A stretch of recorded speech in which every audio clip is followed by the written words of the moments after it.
Mr. President, a report this week from Harvard's Institute of Politics reveals just how devastating the president's policies have been for Americans under 30. Despite the fact that most millennials have attended college, only about 60% of them have been able to find a job, and half of them are only working part-time. For many young Americans, this suggests the American dream is already drifting out of reach. It really shouldn't be this way. Previous generations of Americans faced great challenges, but until now, younger Americans could always expect that they'd eventually achieve greater prosperity than their parents, and that their children would do even better.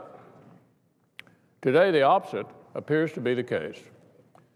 This should be shocking to all of us, especially considering that this generation of young people came into its own in an era of relative peace and prosperity.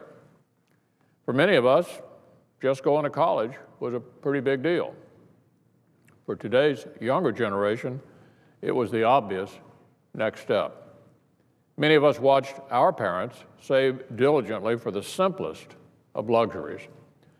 A lot of today's young people couldn't really relate to those stories until now. They grew up in an age of dot-com booms and easy credit. But as college degrees no longer translate into fulfilling careers, and as the Obama economy continues its year-long stagnation, much has changed for a generation that once seemed to have everything going for it. Recent figures from the Congressional Budget Office help tell the story. According to CBO, in 2014, the United States will see a sixth consecutive year of 7.5% plus unemployment. The last time the U.S. jobs picture was that bad, Americans were still huddling around the family radio. For 2 years, the president's been saying that raising taxes on the rich would solve our problems. Yet CBO notes that while taxes are set to jump above their historic level, the added revenue from taxes that rose due to operation of law last month, it will mean almost nothing when it comes to dealing with America's long-term fiscal challenges. That's because CBO has also warned that spending, which already exceeds the historic average, will continue its unsustainable climb in the years ahead.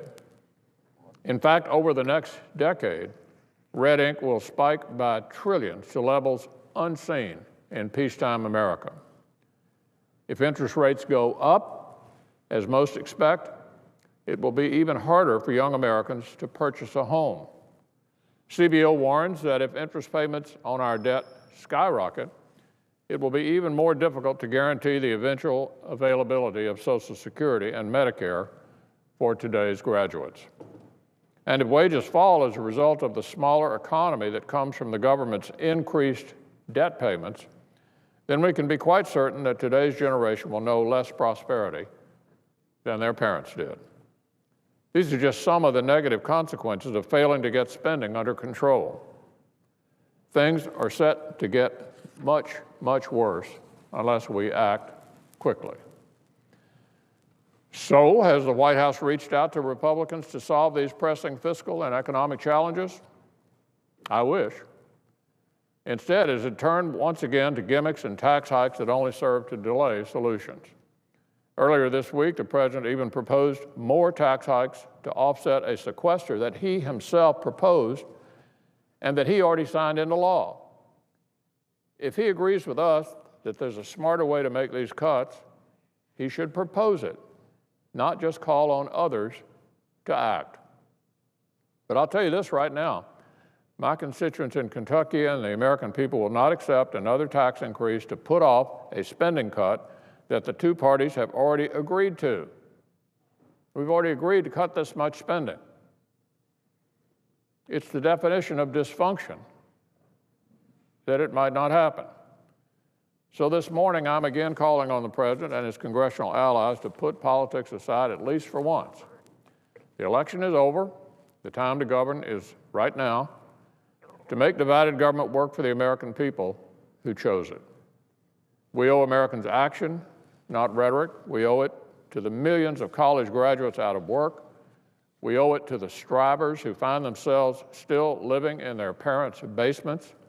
They're all counting on us to enact real, bipartisan solutions that can get our economy moving again today and that can ensure greater prosperity tomorrow. Is Washington up to the task? Republicans are, and we're still here ready to work with the president as soon as he's prepared to get down to business.